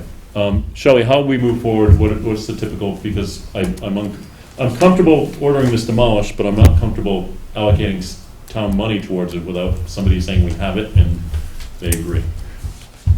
So, one of the We things certainly don't have it in our budget. one of the things I want to do is, I mean, I've read the letter, I want to talk to council about that issue of the personal property. Yeah. Whether everything in the house is considered personal property, that might be because then you'd have to get the stuff out of the house before you tore it down. The other question I had, and I just want to verify with him, if I read the housing code, it almost seems like we would have to order it demoed, give them a chance to demo it, and if they didn't do it, then you can. So I want to verify that with him. He doesn't say it in there. It sounds like we're all set to go. Right. But when I read the housing code, I just had that question. So there's two issues. One, if everything in the house is personal property, then we need to kind of, I think according to his letter, deem that a nuisance too, and that's the only way to get rid of that Yeah. source of filth and. And there's still a fair amount of junk in the yard, so that has to do with the removal of the nuisance. Yeah, and Yeah, we there's have to equally deal as with much that stuff in the house separately. probably. And if we're gonna demolish the house, I suspect there'll be a lot more stuff piled up in the yard. Well, that's what I want to ask him, is if all the stuff in the house is considered personal property. So if the house is just empty, then I think it's just a matter of tear it down and get rid of it. But if the stuff in the house is considered personal property, do we then need to order that removed Okay. before you move forward? So So is it a do we wanna- two-step, is it one? Okay, so we need to explore some things first. But my sense is it's a general feeling of this board to demolish this and move forward with that if we can remove these barriers. So I could talk to Keith about talking to council and just making sure we can verify that so I can give you a better answer as to, like I said, I just had some questions. But I'd like you to be able to go forward, and this might be a motion with the assent of the board, the preference at this point would be to demolish this building. Okay, so it's probably a process of getting bids and. Right. And to answer your question, I don't think there's any line item that says, all right, we budgeted the 30, so it Right. may be a matter of having to find it, Yeah. or having to go to the town meeting to find it. Yeah, I'm thinking that it could conceivably go to being on the warrant of town meeting. Yeah, And I don't know whether the selectmen could be talked into looking for it, or if they would say it's up to the Board of Health, and then the Board of Health has it put on the warrant. Give a little show and tell at the town meeting, So we gotta do that step first. and we'd have to go that route. Right, Because I agree with what you said. Yeah, yeah. You know that that's what we want to do. Yeah, I'm with you. I'm just saying. Yeah, no, there's a bunch of stuff we would have to do before we actually demolished it, but the first step is for us as a board to decide if that's the direction we would prefer to go. Yes, and then we can sort of wrap that into. And then there's the removal of order. nuisance, there's the personal property, there's the funding, there's a checklist of junk we'd have to. I'll check, We could- I'll square away the regulatory issues, hopefully. Yeah. And then it's a matter of Yeah. the financial. We just need to order Jim Between to deal with the Keith person. and the attorney, find out all the legal stuff, for there's still a mortgage in there, if the bank owns it, okay? And then we go from there. So before we accelerate the demolition on it, you gotta go through that process. Yeah, Obviously, we can't demolish it till we go through the process, but I think Right. the board does need to decide that's the direction we want to go in order to pull it, to start the fuse on looking for money, dealing with these regulatory issues. Right. So I think I would entertain a motion. I will make a motion. Okay, so, but before I do that, I just wanted to comment that it looks to me, and correct me, Jim, if I'm wrong, that the order for him to remove the personal property, creating a nuisance outside the structure, seems like that is a separate issue. So we need to make a couple of motions tonight. One is to allow Jim to write the order for him to remove the personal property, and then also a motion for us to proceed with demolition. Yes, Does that make sense? Excuse me, but also give them a time too. Yeah, Not I'm 2 not days or doing 3 details days. right now. Give them Hang a on. month or something. I think all you need to do right now is make a motion to authorize Jim to follow up on this letter with town council on the next steps the board needs to take regulatory and financially, That may be better. and then he can But- report back. I think simultaneously, and I can do this, talk to the selectmen about the funding issue as well. But it's pretty clear here that I town need to- council just said that we can go ahead, if it's prudent, after you talk to town council, that to go ahead and the order to remove the personal I mean, I can do that property. as kind of as your agent if you want. We don't have to make a If motion. council says that that's what you Yeah. need to do, if you don't have a problem with it, I can send an order to the Yeah. property owner saying That's it's what- personal property, it's a nuisance, get it out. Okay. Okay, that's And what I'm it trying to say. doesn't matter Okay, whether so, that property is inside the house or outside. Well, that's why I want to It's verify just- to make Yeah. sure, 'cause, yeah, Well, and I also want to make Okay. sure, I mean, it if we falls remove on- all the outside stuff and then we order condemned, and he has to deal with the personal stuff and ends up piled in the yard, I'd like to have as few of these actions as possible. sure. Okay, so let me make the motion. I'd like to make a motion that we give Jim Gareffi, our agent, the authority to contact town council in respect to the letter dated June 8th to the board regarding demolition of 11 Taylor Street. In addition, for him to pursue the order to remove personal property both inside and outside as town council and Jim Gareffi resolve to execute. That doesn't sound Okay. right. Do we also want to clarify that it is the board's preference to pursue demolition? I just said that he could, to pursue demolition in response to this letter. Okay. I already said that. Didn't I say that, Shelley? That's what I thought I said. So, okay. I second it. If that's what you wanted to say. Yeah, I think that's what we want to do, Yeah, because we don't yeah. really know any dates or times yet. We Right, don't know right. anything. We're just going to give Jim the ability to contact town council regarding this demolition letter, to go, to make the steps forward to, one, remove the personal property from both either inside and outside, if that's one motion, if that's two, and also to pursue the next steps on demolition as a separate You motion. want to add anything, Bill? Yes, I think it should be directed that he speak with not just town council, but the town administrator. yeah, I'd probably have to go through him. Right, Yeah. right, Yeah, you're right. going to have to go through Yeah, Keith anyway. on all the necessary avenues of communication. That's my motion. Second. Okay? All in favor? Aye. Aye.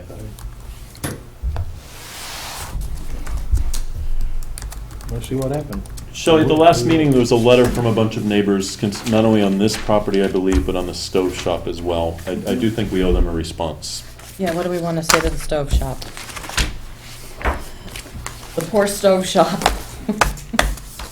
Near the show. I saw that Roland responded to that, right? Yeah, and I actually went and talked to Keith. I essentially said to him, I didn't think it was a public health issue. Yeah, but they wrote to us as well, right? Specifically to us? The neighbors did, right? Well, I think I got an email that Keith got the complaint. I think Keith got the complaint. They I wrote to guess me. my feeling, if there's a letter specifically to the Board of Health, we should respond, and it should mirror what Keith said, Yeah, assuming we agree with it, which I'm sure we Okay. do. If we were CC'd on something, I'm not as interested, but I don't want to leave personal business unresponded to. Okay, Yeah. so you want Jim to just respond to it? I'm comfortable with that, Yeah. sure. Who's And gonna respond that's, to I it? mean, even the criteria we went by, I mean, again, we even discussed if there had been a lot of food waste in a dumpster next door, that might be an issue with the stove shop.